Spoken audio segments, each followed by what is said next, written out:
Here to discuss, constitutional lawyer, former Pentagon JAG officer Don Brown. Don, nice to see you on a Monday. These are big moves. Look, Texas, not affected by this. Florida, not affected by this. That's 9 congressional districts. Missouri, I think, adds another one. That's 10.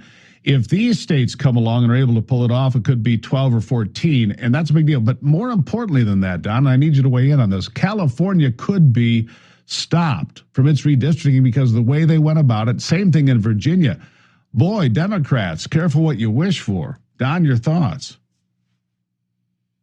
Well, sure. The Supreme Court is moving in the right direction on ending reverse discrimination in congressional lines and ending race-based districting, as you pointed out. Not just the Calais versus Louisiana case last week, but the court also ruled in favor of Texas, in the Abbott versus Lulac. And so we have 2 cases coming out last week which affirm that any congressional districts drawn primarily for considerations of preferring one race over the other violates the Equal Protection Clause of the 14th Amendment. And as you pointed out, several states, mostly Republican states, are already on the move. Florida, Texas, here in North Carolina, Louisiana, of course, Ohio. Virginia took a whack at it, but Virginia's problem is they violated their own state constitution. The Virginia judge has stayed that, and Virginia Supreme Court has stated. Same thing with California, so they got to be careful what they ask for, but it is a step in the right direction. It sort of goes back to the landmark case of University of California Regents versus Bakke, or Bakke versus University of California Regents in 78, I should say, which held that reverse discrimination essentially violates the Constitution. And now the Democrats are having all kinds of problems as they continue to try to violate the Constitution. It has nothing to do with the Voting Rights Act. You just can't draw congressional lines primarily based upon race. That's what the court has done. It's a proper move, and it could actually help us hold the House this fall, Steve. Let's hope so. Let's hope so. Look, here's the thing. Democrats are a master at gerrymandering. Look at California, Illinois, one of the most gerrymandered states. The entire Northeast, New England. Not a single Republican representative anywhere to be found.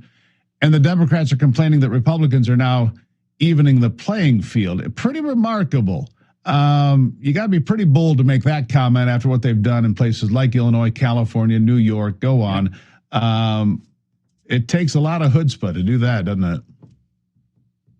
It doesn't. And add to that Massachusetts, which is about 40% Republican, or maybe even a little more, if I recall. And in my last check on Massachusetts, there wasn't one Republican congressman from that state because of the way they gerrymandered up there.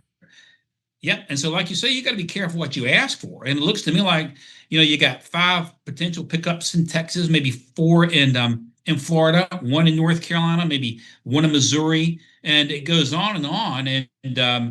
And it couldn't come at a better time, really. And I'm just, President Trump told Texas, get to work, and they did. And you got to be careful what you ask for, Democrats, because what goes around comes around, and that's what's happening. And you just can't use race as a primary motivating factor. It's interesting, Steve, you may remember in the 90s, when the Democrats still controlled the North Carolina General Assembly, they drew a map that stretched along Interstate 85 from Charlotte to Durham, running about 120 miles, only about 5 miles wide at places, just so they could have a minority district, which didn't last very long, but they've gone to all kinds of links to try to accomplish this. And I think that this is a step in the right direction, and I hope that the Supreme Court will continue to hold its ground. I believe that it will. Yeah, and I would expect to see other lawsuits, and I come back to the state of Illinois again.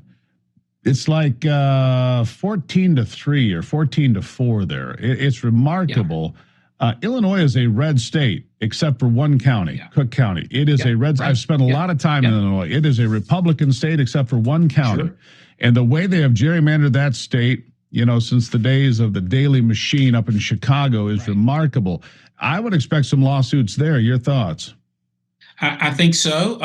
Illinois, that's true of Illinois. When you look at it on the map, Pennsylvania is primarily red. When you look at it on the map, even New York. And you think about what happened in the Louisiana case. You had a district judge just before 2024 ordering the Republican legislature in Louisiana to carve out another minority district. And so you went to 5-2. And I would suspect that you're going to see, and this a lawsuit in Louisiana was brought by Louisiana voters who felt, and they were correct, that their right to equal protection of law was being violated by the gerrymander, by the racially based gerrymander. You're going to see that in Illinois. You're going to see it in Pennsylvania. You're going to see it in New York. And there's going to be an opportunity. When you look at the entire United States from the map of the Electoral College, the nation is basically a red nation, except for the blue spots like you referenced, Chicago, New York, Los Angeles, the main urban centers. You're going to see more litigation. There's going to be a very solid legal ground now, thanks to the Calais case and to LULAC, Texas, LULAC v. Abbott v. LULAC as well, that are going to give conservatives a strong grounds to attack some of these districts, which clearly have been race-baited and race-based when they were drawn. It goes beyond Louisiana, and I'm expecting more litigation all across the country, maybe right there in Michigan as well. You never know, but certainly Illinois. Yeah, I mentioned this to Colonel West just before you came on. I think you might have heard it. It's not the Democrats are worried about losing black Democrats in Congress. That's not their biggest concern. Their biggest concern is a whole lot of black Republicans coming in, because this shift, if you've noticed the numbers lately, Donald Trump held a record for the number of black votes he got in 2024. And that number is growing despite low polling numbers and polls that say he's not doing well. His inroads into the black community continue to grow and blossom, and that's good for Republicans. They're worried there'll be a whole host of black Republicans coming. We're keeping an eye now. Hold on one second, sir. Hold on one second. We're just watching everybody parade into the room, but go ahead and answer that while we look for the president. Always happy to be bumped by the president of the United States. But you got a very good point, Steve. I mean, there are considerable conservative intellectual giants, and the trend is moving toward black Americans registering as Republicans. It scares the Democrats more than anything, and it is a good sign. The black Americans have understood the Democrat Party has been their worst enemy. They've broken up the black families through all of the LBJ and a Great Society and all the things that have been destructive to the American family. And also many black Americans are morally conservative and just can't put up with some of the Democrat shenanigans. And the Democrats have done it to themselves. So it's good enough for them, really. Sooner or later, the truth emerges. And I think a lot of our black brothers and sisters are seeing what's happened, and it's a good sign. It's a good sign. Don Brown, thank you as always. Good talking to you, my friend. Thank you, Steve. Appreciate it.